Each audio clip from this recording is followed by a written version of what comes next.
अब हम समझेंगे एडियाबैटिक प्रोसेस और इसको बहुत ही अच्छे एग्जाम्पल समझते हैं। एक पिस्टन सिलेंडर अरेंजमेंट हमने बना रखा है और जो सिलेंडर की वॉल्स हैं ये कैसी है, एडियाबैटिक है। यानी या तो यहाँ से गैस से कोई भी हीट बाहर नहीं जाएगी और ना ही कोई भी सराउंडिंग से हीट गैस में ट्रांसफ़र हो सकती है।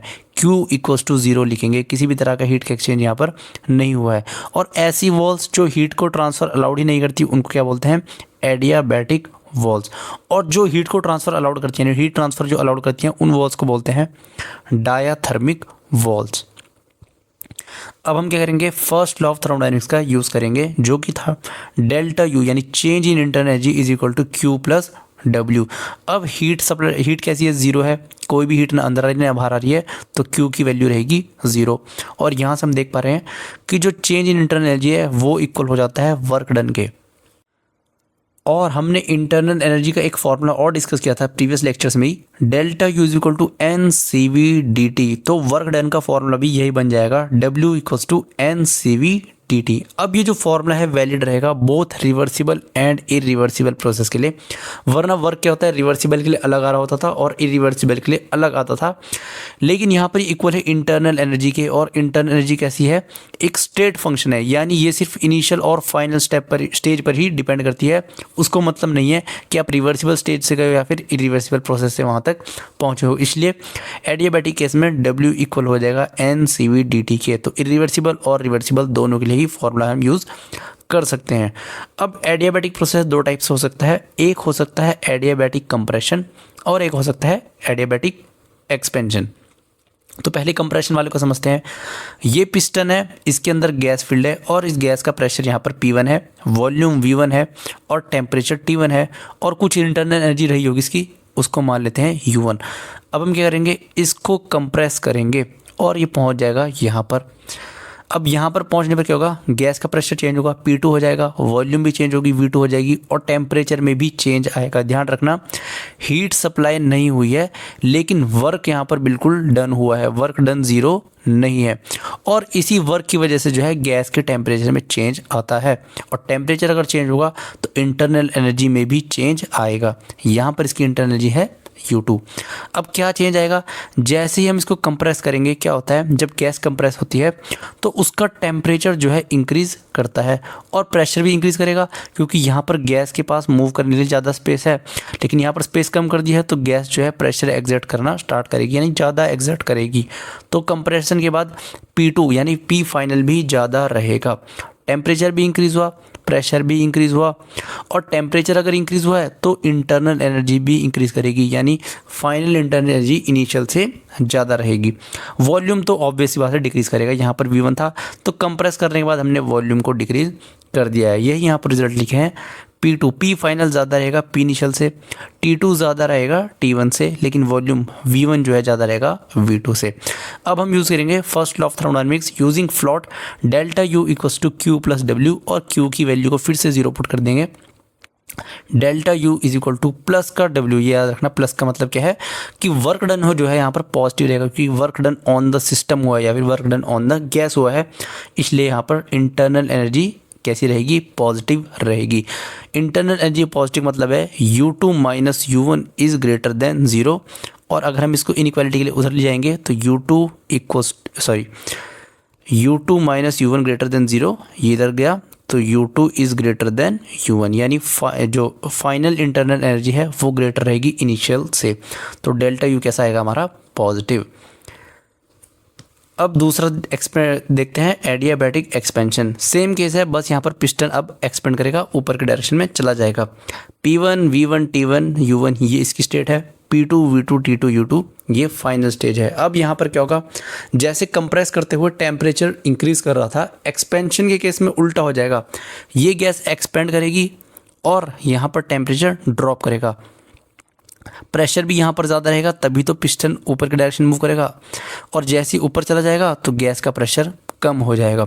और टेम्परेचर क्या है, यहाँ पर टेम्परेचर कम है, T2 कम है, तो इंटरनल एनर्जी भी कम हो जाएगी, क्योंकि इंटरनल एनर्जी जो है डिपेंड किस पे करती है, टेम्परेचर पे। आपने फॉर्मूला देखा था delta U equals to N C V D T, सिर्फ टेम्परेचर पर ही इंटरनल एनर्जी जो है डिपेंड करती है। और ये केस किसका है, सिर्फ आइडियल गैस की मैं बात कर रहा हूँ। तो ये रिजल्ट है P1 is greater than P2, T1 is greater than T2, V1 is less than V2। Obviously बात है, यहाँ पे वॉल्यूम कम दिखाई दे रहा है, यहाँ पर वॉल्यूम ज़्यादा है। और अगर टेम्परेचर की बात करते हैं, टेम्परेचर ज़्यादा तो इंटरनल एनर्जी ज़्यादा, टेम्परेचर कम तो इंटरनल एनर्जी भी कम। फिर से हम क्या करेंगे, फ्लोट का यूज़ करेंगे, delta U equals to Q plus W. Q की वैल्यू को 0 पुट कर देंगे। और वर्क डन कैसा है ये, अब वर्क डन है एक्सपेंशन का, तो हमको कैसा लेना पड़ेगा, नेगेटिव आएगा, मतलब हमारा आंसर जो है वर्क का नेगेटिव आएगा। तो delta U equals to minus का डब्ल्यू।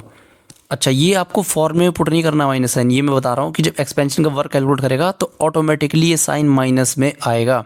आपने फॉर्मूले के हिसाब से चेंज नहीं करना है इस साइन को, जो फॉर्मूला है वही आपने पुट करना है, लेकिन रिजल्ट में ऑटोमेटिकली माइनस आ जाएगा, जो कि बताएगा इंटरनल एनर्जी डिक्रीज कर रही है।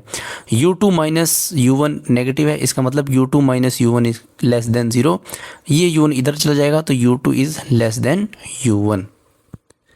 अब देखते हैं वैल्यूज़ ऑफ हीट कैपेसिटी, इसका भी हम यूज़ करेंगे। अब तक हम क्या कर रहे थे, delta U equals to N C V D T, हमने सी वी का यूज़ नहीं किया था और हमने एक फॉर्मूला पढ़ा था delta H equals to N C P D T. अब हमने सी वी और सी पी तो पढ़ लिया था, लेकिन इनकी कुछ वैल्यू जो है एक्सपेरिमेंटली डिफाइंड होती है। इसको निकालते कैसे हैं उस पर मैं नहीं जा रहा हूँ, मैं डायरेक्ट आपको रिजल्ट लिखा रहा हूँ, क्योंकि जो काम का है वो सिर्फ हमारा रिजल्ट है। तो वैल्यूज़ ऑफ हीट कैपेसिटी क्या रहेगी। अब हमको दो ही गैस के बारे में पढ़ना है, एक पढ़ना है मोनो एटॉमिक गैस और एक पढ़ना है diatomic gas. Monoatomic gas होगी जैसे नोबल गैसेज, जैसे कि हीलियम हो गई, आर्गन होगी, ये सारी होगी मोनो एटॉमिक। और बाकी भी कोई नोबल गैस देगा तो हम यूज़ कर लेंगे, वैसे जनरली क्वेश्चन में यही दो गैस देता है। इसके लिए सी वी क्या रहेगी, हीट कैपेसिटी और कांस्टेंट वॉल्यूम 3/2R, और R की वैल्यू क्या यूज़ करते हैं हम 8.314 का ही यूज़ करेंगे। सी पी इसकी क्या रहेगी, देखो सी पी की वैल्यू आप ऐसे यहाँ से भी निकाल सकते हो, C P minus C V equals to N R. और अगर एक मोल की बात करेंगे तो C P minus C V equals to R. तो अगर आपको सी वी की वैल्यू 3/2R यहाँ पुट करोगे तो सी पी की वैल्यू आएगी 5R/2। तो मोनोएटॉमिक गैस के लिए याद रखना, सी वी क्या है 3/2R, सी पी क्या है 5/2R, और इन दोनों का ratio C P upon C V, इसको रिप्रेजेंट करते हैं गामा से। इन दोनों का रेशियो आता है 5/3। देखो इसको डिवाइड करोगे आप 3/2 से, R से R गया, 2 से 2 गया तो बचेगा 5/3, यानी कि 1.67। ऐसे ही डायटोमिक गैस के लिए वैल्यू होती हैं। और डायटोमिक कौन सी रहेंगे हमारे पास, जिसमें दो आइटम रहेंगे, जैसे कि O2, यहाँ पर भी ऑक्सीजन इधर भी ऑक्सीजन, वैसी N2 इधर नाइट्रोजन नाइट्रोजन, वैसी हाइड्रोजन और हाइड्रोजन, ये सारी क्या रहेंगी, डायटोमिक गैस रहेगी। इनकी CV की बात करेंगे तो 5/2R होगी CV। CP की बात करेंगे 7/2R, और गामा, इन दोनों का रेशियो निकालेंगे तो यह आएगा 7/5, यानी कि 1.4। अब अगर दोनों का गामा कंपेयर करते हैं तो मोनो एटॉमिक का गामा की वैल्यू ज़्यादा है, डाई एटॉमिक की गामा की वैल्यू कम है। इसका यूज़ हम कहाँ करेंगे, अभी ग्राफ बनाऊंगा वहाँ पर भी देखना है। फिर कुछ इंपॉर्टेंट रिलेशन आते हैं, ये सिर्फ कहाँ वैलिड होंगे, सिर्फ रिवर्सिबल एडियाबैटिक प्रोसेस अगर गिवन है वहीं सिर्फ ये फॉर्मूलेज को जो है यूज़ हमको करना है। पॉइसन सीक्वेंस को बोलते हैं। पहला है P V gamma is equal to constant. इसको ध्यान से देखना, अप्लाई कहाँ करना है क्वेश्चन में, कैसे करना है वो भी बताऊंगा। रिलेशन है पी वी और वी की पावर ये गामा है, ये रहेगा कांस्टेंट, यानी कि P1 V1 और V1 की power gamma is equal to P2 V2 की पावर गामा। अच्छा, इस कांस्टेंट का मतलब क्या होता है कि हर स्टेप पे, चाहे पिस्टन, अब रिवर्सिबल लिखा है तो पहले पिस्टन यहाँ होगा, यहाँ होगा, यहाँ होगा, ऐसे हर स्टेप में क्या रहेगा, जो प्रेशर का और इस वॉल्यूम की पावर गामा का प्रोडक्ट है, हर स्टेप में ये सेम ही रहेगा। अगर ये इसको मल्टीप्लाई करके 10 आंसर आता है तो यहाँ पर आएंगे, प्रेशर चेंज होगा, वॉल्यूम चेंज होगा, लेकिन मल्टीप्लाई करेंगे दोनों को, आंसर 10 ही आएगा। फिर यहाँ पर आएगा पिस्टन, फिर से आंसर 10 ही आएगा। तो हर स्टेप में प्रेशर वॉल्यूम चेंज हो रहे हैं, लेकिन उनका जो प्रोडक्ट है ऐसे में पी वी गामा करके, ये हमेशा कांस्टेंट रहेगा। इसलिए हम क्या लिख रहे हैं, P1 V1 gamma is equal to P2 V2 gamma. ऐसे ही P3 V3 gamma, P4 V4 gamma, सब में क्या रहेगा, इक्वल ही रहेगा। अब क्या करेंगे हम, इस V1 को इधर ले जाएंगे, इस P2 को इसके नीचे ले जाएंगे, तो P1 upon P2 equals to V2 upon V1 की पावर गामा। अब इसका रिलेशन का यूज़ कहाँ होगा देखना, वो क्वेश्चन में बोल सकता है कि पिस्टन को हमने क्या किया, रिवर्सिबल एडियाबैटिक प्रोसेस से कंप्रेस किया है। तो जब कंप्रेस करने के बाद यहाँ पर पहुँच गया कंडीशन, और वो बता देगा कि यहाँ पर प्रेशर P1 था, वॉल्यूम V1 थी, यहाँ पर वॉल्यूम जो है V2 है, कुछ वैल्यू देगा, मैं बता रहा हूँ, यहाँ पे वैल्यू देगा, यहाँ वैल्यू देगा, और V2 की वैल्यू देगा, और पूछ लेगा इस स्टेज पर यहाँ पर इसका प्रेशर कितना है। P2 की वैल्यू हमको फाइंड करने के लिए बोल देगा। तो P1 की वैल्यू हमको पता होगी, V2 की वैल्यू पता होगी, V1 की वैल्यू पता होगी, P2 की वैल्यू हम निकाल सकते हैं। अब ये गामा कैसे यूज़ करेंगे, या तो वो बोलेगा कि मोनो एटॉमिक गैस है, या वो बोलेगा डाई एटॉमिक गैस हमने सिलेंडर में भर रखी है। तो अगर मोनो एटॉमिक गैस होगी तो हम गामा की वैल्यू 1.6 पुट कर देंगे, और अगर डाई एटॉमिक गैस होगी तो 1.4 पुट कर देंगे। इसलिए वो मेंशन करके देगा क्वेश्चन में कि मोनोएटॉमिक गैस है या फिर डायएटॉमिक गैस है। सेम ऐसे ही यहाँ पर तो इन टर्म्स ऑफ किसने पूछा उसने, प्रेशर और वॉल्यूम में। अगर वो टेम्परेचर और वॉल्यूम की बात करता है और पूछ लेता है कि इसको कंप्रेस किया, तो पहले यहाँ पर T1 था, V1 था, यहाँ पर T2 था, अब बतानिए वॉल्यूम कितनी रहेगी। कंप्रेस होने के बाद ये वॉल्यूम कितनी बची, तब हम क्या करेंगे। अब यहाँ पर तो प्रेशर है तो हमको टेम्परेचर के टर्म्स में भी एक नया फॉर्मूला लिखना पड़ता है, TV gamma -1 is equal to constant, यानी टेम्परेचर और वॉल्यूम का प्रोडक्ट भी हर स्टेप में कांस्टेंट रहेगा। तो T1 V1 gamma -1 is equal to T2 V2 gamma -1। Cross multiply करेंगे, T1 upon TT equals to V2 upon V1, ये आना था V2 अपॉन V1। V2 इसको कलर चेंज करते हैं, V2 अपॉन में V1, तो ये बन जाएगा फॉर्मूला। इसमें भी सेम कंडीशन रहेगी, यहाँ से हम V2 की वैल्यू कैलकुलेट कर सकते हैं, 3 की वैल्यू रिपोर्ट कर देगा और बताएगा भी कि मोनोएटॉमिक गैस है या फिर डायएटॉमिक गैस है। ऐसे ही थर्ड फॉर्मूला है T gamma P1 minus gamma is equal to constant. T1 gamma P1, ये P की पावर है 1 माइनस गामा, और T2 gamma P2 1 minus gamma, इसको भी क्रॉस मल्टीप्लाई करके ये रिजल्ट मिल जाएगा। अब वैसे उम्मीद है कम ही है, नीट में इस लेवल के क्वेश्चन पूछेगा, पर हो सकता है डायरेक्ट रिलेशन पूछ ले, क्योंकि इसमें क्या है आपको गामा की वैल्यू सॉल्व करनी पड़ेगी। ऐसे इसकी पावर आएगी 1.6 या 1.4, और बिना कैलकुलेटर के ये पावर सॉल्व करना बहुत ही मुश्किल रहता है। तो हो सकता है सिर्फ वो आपको ये रिलेशन ही पूछ ले, या फिर वो पहले से ही मेंशन करके दे कि इसकी पावर अगर वॉल्यूम 1/2 है, 1/2 की पावर 1.6 का आंसर आपको क्वेश्चन में लिख कर दे, तब आप इसीलिए सॉल्व कर सकते हो। फिर आता है work done in adiabatic process. ये हमने देखा था W is equal to NCV/dt, और मैंने बोली थी कि दोनों के लिए वैलिड रहेगा, रिवर्सिबल और इरिवर्सिबल प्रोसेस के लिए। लेकिन अगर वो बोलता है कि रिवर्सिबल प्रोसेस है और टेम्परेचर नहीं देगा, तब हम कैसे निकालेंगे, तब दिक्कत हो जाएगी। अगर वो बोलता है गैस है, यहाँ पर हमने कंप्रेस किया इसको, और उसने बताया ही नहीं कि गैस की टेम्परेचर पे क्या इफेक्ट पड़ा कंप्रेस के बाद, उसने बस प्रेशर और वॉल्यूम की टर्म्स में आंसर पूछ लिया, मतलब वैल्यू जो है क्वेश्चन में दे रखी है, तब हम क्या करेंगे, तो यहाँ पर तो वैल्यू लगेगी नहीं। तो इसके लिए एक दूसरा फॉर्मूला होता है, if T1 and T2 are not given, W equals to P2 V2, तब प्रेशर और वॉल्यूम के टर्म्स में वो आपको वैल्यू दे के रखेगा। P2 V2 minus P1 V1 is equal to 1 minus gamma, और वो मेंशन भी करेगा मोनोएटॉमिक है कि डायएटॉमिक, इसलिए आपको गामा की वैल्यू याद रहनी चाहिए। तो W equals to P2 V2 minus P1 V1 divide by 1 minus gamma, और ये वाला फॉर्मूला सिर्फ रिवर्सिबल एडियाबैटिक प्रोसेस के लिए ही अवेलेबल रहेगा। तो अगर आपको टेम्परेचर दे रखा होगा तो बिंदास ये वाला फार्मूला लगा देना है, लेकिन अगर टेम्परेचर नहीं दिया है तो ये वाला फार्मूला ही लगाना है। अब बात करते हैं comparison of isothermal and adiabatic expansion की। इसको ध्यान से समझना, बहुत ही अच्छी टॉपिक है ये भी। गैस ले रखी है हमने यहीं पर, ठीक है, एक ही गैस है। पहले हमने इसको क्या करा, आइसोथर्मल एक्सपेंशन कराया, फर्स्ट टाइम में आइसोथर्मल एक्सपेंशन कराया। तो इसको एक्सपेंड कराने के बाद ये पहुंच चुका है इस वॉल्यूम पर, ठीक है। उसके बाद फिर हमने क्या किया, सेम गैस है और सेम प्रेशर पर थी, और इसको एक्सपेंशन कराया है, लेकिन अब कैसे लेके हम एडियाबैटिक प्रोसेस से लेकर गए हैं। तो जो ग्राफ बनता है वो ऐसा बनता है। अब ऐसा क्यों बनता है वही बताऊंगा, पर पहले ये ग्राफ जो मैंने ChatGPT से बनाया था तो इसने सही बनाया नहीं।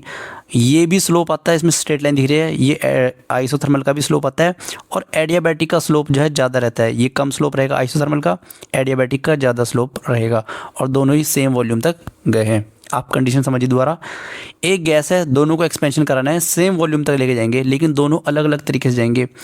ये कम स्लोप वाला कर्व जो है ये आइसोथर्मल से जाएगा, और ज़्यादा स्लोप वाला कर्व जो है ये जाएगा एडियाबैटिक प्रोसेस से। अब इसके पीछे का रीज़न समझते हैं ऐसा क्यों हो रहा है। देखिए, जब हमने आइसोथर्मल का कॉन्सेप्ट पढ़ा था वहाँ पर हमने क्या देखा था, PV इक्वल्स टू nRT, और हमने देखा था टेम्परेचर कांस्टेंट है तो PV इक्वल्स टू कांस्टेंट, यानी प्रेशर और वॉल्यूम का अगर हम देखेंगे तो इन्वर्स रिलेशन आता है। ये v इसके चला जाएगा नीचे कांस्टेंट के नीचे। तो प्रेशर जो है डिपेंड करता है वॉल्यूम पर, कैसे इन्वर्स रिलेशन शो करता है। लेकिन अगर हमने बात करते हैं एडियाबैटिक, अच्छा ये दोनों ग्राफ कैसे हैं, रिवर्सिबल की बात है, रिवर्सिबल आइसोथर्मल और रिवर्सिबल एडियाबैटिक दोनों ही रिवर्सिबल है। और रिवर्सिबल एडियाबैटिक के लिए अभी हमने इक्वेशन पढ़ी है P V gamma equals to constant. मैं मान लेता हूँ ये गैस कौन सी है, मोनोएटॉमिक गैस है, तब आपको समझना और आसान हो जाएगा। और गामा की वैल्यू क्या थी 1.6, तो P V 1.6 is equal to constant, P is inverse relation with P V की पावर 1.6। अब जो स्लोप है यहाँ पर, जो वॉल्यूम है यहाँ पर देखना, ये डिपेंड कर रहा है v की पावर 1। आइसोथर्मल के केस में v की पावर 1 है और यहाँ पर एडियाबैटिक केस में v की पावर 1.6 है। अब जितनी ज़्यादा पावर रहेगी v की उतना ज़्यादा स्लोप देखने के लिए मिलता है। अगर यहाँ पे v स्क्वायर होता तो ये स्लोप और बढ़ जाता, अगर यहाँ पर v क्यूब होता तो ये स्लोप और बढ़ जाता। तो स्लोप की जो स्टीपनेस है वो डिपेंड करेगी इसकी पावर पर। यहाँ पर पावर 1 है, यहाँ पर 1.6 है, इसी वजह से जो स्लोप में जो स्टीपनेस दिखाई दे रही है एडियाबैटिक में ये ज़्यादा है एज़ कम्पेयर टू आइसोथर्मल। थोड़ा सा स्लोप तो आइसोथर्मल का भी रहेगा, इसने सही नहीं बनाया ग्राफ, हल्का स्लोप दे रखा है, स्ट्रेट लाइन ज़्यादा लग रहा है। लेकिन आइसोथर्मल में भी क्या रहेगा, स्लोप रहेगा, और एडियाबैटिक में आइसोथर्मल से ज़्यादा स्लोप रहेगा। अब अगर मैं पूछता हूँ आपको दोनों ही गैस में क्या हुआ, अलग अलग पाथ से गई हैं, देखो अब यहाँ से एक चीज़ और समझ आएगी। ये रेड वाले पाथ से कौन से गई है, आइसोथर्मल, ब्लू वाले पाथ से गई है एडियाबैटिक। तो वर्क जो था क्या था, पाथ फंक्शन था। वर्क जो है डिपेंड करता है पाथ पर, किस पाथ से गए हो आप उस पर डिपेंड करता है। तो अब मैं पूछता हूँ दोनों केस में वर्क डन कहाँ ज़्यादा होगा, क्या आइसोथर्मल में ज़्यादा वर्क करना पड़ेगा हमको या फिर एडियाबैटिक में ज़्यादा वर्क करना पड़ेगा। सीधा आंसर है area under pressure volume graph देख लेंगे हम। Area under PV graph gives work. तो पहले एडियाबैटिक का देखते हैं, ये ग्राफ है, इसके अंडर का एरिया को हम, ये रहा इसका एरिया, इस ग्राफ के अंडर जो एरिया आ रहा है वो इतना आ रहा है, ठीक है। इतना एरिया का अगर हम वैल्यू निकालेंगे तो ये वर्क डन के इक्वल हो जाएगा। लेकिन अगर हम बात करते हैं आइसोथर्मल की, तो आइसोथर्मल के अंदर ये पूरा एरिया आएगा। आइसोथर्मल के अंदर ये वाला एरिया तो आ ही रहा है जो एडियाबैटिक के अंदर आ रहा था, साथ में ये जो अनशेडेड रीजन है ये भी इसके अंडर आएगा आइसोथर्मल के। तो अब इसको दोबारा देखते हैं। डब्ल्यू आइसो, मैं मैग्नीट्यूड की बात कर रहा हूँ, साइन की बात मैं नहीं कर रहा हूँ, इज इक्वल टू ये कौन सा है, एडियाबैटिक वाला एरिया, डब्ल्यू एडियाबैटिक प्लस ये अनशेडेड रीजन वाला भी एरिया। तो दिखाई दे रहा है कि आइसोथर्मल में जो एरिया है वो ज़्यादा है, इसलिए वर्क डन जो आइसो में वर्क डन होगा वो ज़्यादा रहेगा डब्ल्यू एडियाबैटिक से। ये बात कर रहा हूँ मैं एक्सपेंशन के केस की, ये ध्यान रखना, ये वैलिड रहेगा एक्सपेंशन के केस में। कंप्रेशन में कुछ और चेंज हमको देखने को मिल जाएगा। तो ध्यान क्या रखना है हमको, जब हमने एक्सपेंशन किया तो आइसोथर्मल का एक्सपेंशन के टाइम पे जो कर्व है, स्टीपनेस है, ये कम है। एडियाबैटिक में जो स्टीपनेस है ये ज़्यादा है, यानी इसमें ज़्यादा कर्व देखने के लिए मिल रहा है। दूसरा बात क्या देखा हमने, जो वर्क डन है आइसोथर्मल में वर्क डन ज़्यादा है, एडियाबैटिक में वर्क डन कम है। ये ऐसे गया होगा ग्राफ, ठीक है। और वर्क डन दोनों में कैसा रहेगा, नेगेटिव। लेकिन मैं बात किसी कर रहा हूँ वर्क डन के मैग्नीट्यूड की, तो मैग्नीट्यूड अगर हम कंपेयर करेंगे तो आइसोथर्मल में वर्क डन ज़्यादा रहेगा। आई होप ये बात क्लियर हो गई होगी। अब दूसरा कंपैरिजन है reversible isothermal versus adiabatic compression. पहले हमने एक्सपेंशन करा, अब हम कंप्रेशन करेंगे। अब कंप्रेशन में क्या है, ये रहा वॉल्यूम, वॉल्यूम डिक्रीज करेगी, प्रेशर इंक्रीज करेगा। कंप्रेशन में क्या होता है, हम पिस्टन को प्रेस करते हैं, वॉल्यूम जो है डिक्रीज करती है लेकिन गैस का प्रेशर इंक्रीज करेगा, इसलिए ये ग्राफ ऐसे चलता है इस डायरेक्शन में। तो वॉल्यूम मान लेते हैं 2 लीटर थी पहले, और हमने कंप्रेस करना स्टार्ट किया। पहले हमने क्या किया, आइसोथर्मल से कंप्रेस किया। तो ब्लू लाइन कौन सी है, आइसोथर्मल। तो ग्राफ जो है ये वाला रूट फॉलो करता हुआ चला जाएगा। ये जो ब्लू लाइन दिख रही है कर्व, ये है आइसोथर्मल की। लेकिन जो रेड वाली लाइन है वो किसकी है, एडियाबैटिक की। और हमने क्या देखा, स्लोप जो है एडियाबैटिक का ज़्यादा रहेगा, क्योंकि ये वॉल्यूम पे डिपेंड तो करता है, लेकिन कैसे, गामा से। सेम फॉर्मूला लगाना है, P is inverse relation with V की पावर गामा। तो यहाँ पर भी क्या है, स्लोप जो है एडियाबैटिक का ज़्यादा रहेगा, चाहे कंप्रेशन हो चाहे एक्सपेंशन हो, स्लोप एडियाबैटिक का ज़्यादा रहेगा। तो ये इस डायरेक्शन में गया है, दोनों ही इस डायरेक्शन में गए हैं। कंडीशन क्या है, दोनों ही स्टार्ट कहाँ से, सेम वॉल्यूम और सेम प्रेशर से स्टार्ट हुए थे और दोनों को कंप्रेस किया हमने सेम वॉल्यूम तक कंप्रेस किया, लेकिन दोनों के प्रेशर में डिफरेंस देखने के लिए मिला है। अब बात करते हैं वर्क डन की। तो आइसोथर्मल का केस में क्या करेंगे, सबसे सिंपल तरीका क्या है, वर्क डन निकालने का, एरिया जो है इसका निकाल लेंगे। तो ये आइसोथर्मल का एरिया आ चुका है, बस तो नीचे तक आएगा, ये पूरा आइसोथर्मल का एरिया है। और अभी भी कुछ अनशेडेड रीजन दिखाई दे रहा है, एडियाबैटिक में ये भी कवर होगा, यानी आइसोथर्मल के अंदर जो एरिया आ रहा है वो तो कवर होगा ही होगा, साथ में शेडेड रीजन। तो कंप्रेशन केस से क्या समझ आ रहा है हमको, जो वर्क है एडियाबैटिक का ये ज़्यादा है as compare to work in isothermal. और मैं किसकी बात कर रहा हूँ, फिर से मैग्नीट्यूड की बात कर रहा हूँ। और दोनों ही कैसे, इस बार कंप्रेशन वाले वर्क हैं, तो दोनों ही कैसे रहेंगे, पॉजिटिव। वर्क डन हमेशा पॉजिटिव रहेगा कंप्रेशन केस में, चाहे वो किसी भी प्रोसेस से जाए, चाहे आइसोथर्मल से जाए चाहे आइडियाबैटिक से जाए, वो रहेगा पॉजिटिव। और एक्सपेंशन केस में दोनों में ही वो कैसा रहेगा, नेगेटिव। तो ये ग्राफ भी आई होप समझ आ गया होगा। कहीं कोई डाउट होगा तो बिल्कुल आप कमेंट सेक्शन में पूछ सकते हैं। अब यहाँ पर कंपैरिजन है, थर्ड ग्राफ है, ये भी इंपॉर्टेंट ग्राफ है, देखना। एडियाबैटिक एक्सपेंशन, जो दोनों गैस हैं ये कैसे जाएंगी, एडियाबैटिक एक्सपेंशन से जाएंगी, लेकिन फ़र्क कहाँ है, एक गैस है मोनो एटॉमिक और एक गैस है डाया एटॉमिक। तो अब हम, वो हो सकता है एग्ज़ाम में ऐसे बनाकर दे दे आपको और पूछ लेगा कि इसमें से कौन सी वाली मोनो एटॉमिक है और कौन सी वाली डाया एटॉमिक है, ये ए दे देगा और ये बी दे देगा, और पूछ लेगा ए वाली मोनो एटॉमिक है या फिर बी वाली मोनो एटॉमिक है। तो कैसे दिखाएंगे, फॉर्मूला क्या था, P V gamma equals to constant, P is inverse relation with V की पावर गामा। अब अगर हम मोनो के लिए लिखेंगे तो मोनो के लिए क्या रहेगा, V की पावर गामा की वैल्यू क्या है 1.6, और अगर हम डाया के लिए लिखेंगे तो P जो है इन्वर्स रिलेशन रखेगा V की पावर 1.4। अब मैंने क्या बताया था, जितनी ज़्यादा V की पावर रहेगी उतना ही क्या था, स्लोप ज़्यादा देखने के लिए मिल रहा था। तो V की पावर यहाँ पर ज़्यादा है 1.6, इसलिए ये वाला स्लोप जिसकी स्लोप ज़्यादा है, ये वाला कर्व जिसकी स्लोप ज़्यादा है वो किसका होगा, मोनो एटॉमिक गैस का होगा।